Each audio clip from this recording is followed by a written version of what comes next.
Lexington and Concord, April 1775. So here's the thing. The British Army is the greatest army in the Western Hemisphere Well, actually, at the time. back in the day, they were technically the best army in the world with the Navy.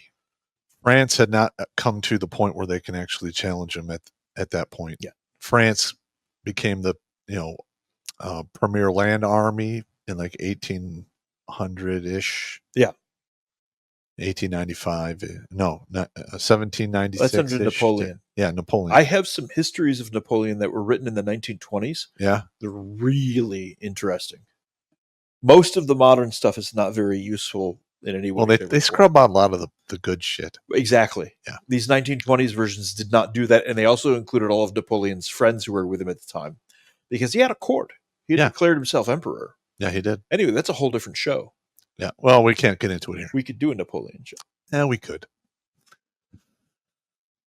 General Thomas Gage led a force of British soldiers from Boston to Lexington, where he planned to capture colonial radical leaders Sam Adams and John Hancock, and then head to Concord to seize their gunpowder. But American spies got wind of the plan, and with the help of writers such as Paul Revere, who was one of 6 writers. Yeah, he wasn't the only one. He was not the only one. And he didn't even do the whole thing. He just wrote part of it. He wrote part of it, and he rode to one specific guy's house.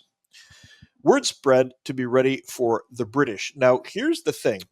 On the Lexington Common, the British force, which I believe was a full regiment, was confronted by 77 militiamen, and they began to shoot at each other. 7 Americans died, but 11 militiamen managed to stop the British at Concord and continue to harass them on their retreat back to Boston.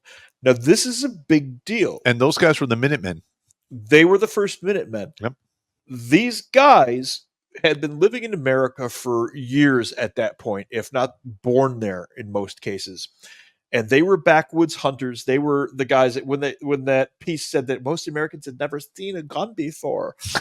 Bullshit. Yep. Hang on. They did that with rifles. Most Americans had never seen a gun before. Yep. These 77 guys took on the most disciplined army in the world at that time and ran them off, which is one hell of a feat. Well, they used guerrilla warfare. There was no lining up. They literally would pop up, shoot a couple guys, move, shoot a couple more guys. And the British, they would do the fucking, all right, line up, wheel right. And those guys are stupid. Left wheel. Yeah. So the British lost 73 dead, with another 174 wounded and 26 missing in action. Holy Math shit. me real quick there. That's 199. That's almost 300 guys. That's 273 guys. Yeah. Holy smoking Joe Frazier. That's what I was talking about. That's what I was talking about when I said 77 guys ran them off. And then you look at the casualty numbers and you're like, that's a full fucking regiment. Yeah. They ran off a whole regiment with a bunch of backwoods boys. Yeah. I did not know the actual numbers. I didn't know the actual numbers either until I had read this the other day. Holy crap. The bloody encounter proved to the British that the colonists were fearsome foes to be taken seriously. It was the start of the War of Independence. Yep. British attacks on coastal towns though the Revolutionary War's hostilities started with Lexington and Concord.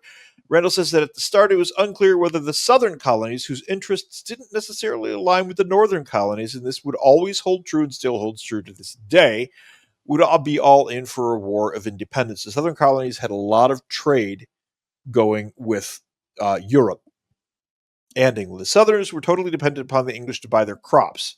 They didn't trust the Yankees. That last part's always been so. Yeah. New England, the Puritans thought the Southerners were lazy. I don't believe that. I don't think anybody thought the Southerners were lazy. I think that's a bad stereotype. I think so. Because they were the most productive portion of the colonies. That's where all the crops and everything were coming out of. Well, because they had better weather too. Yes.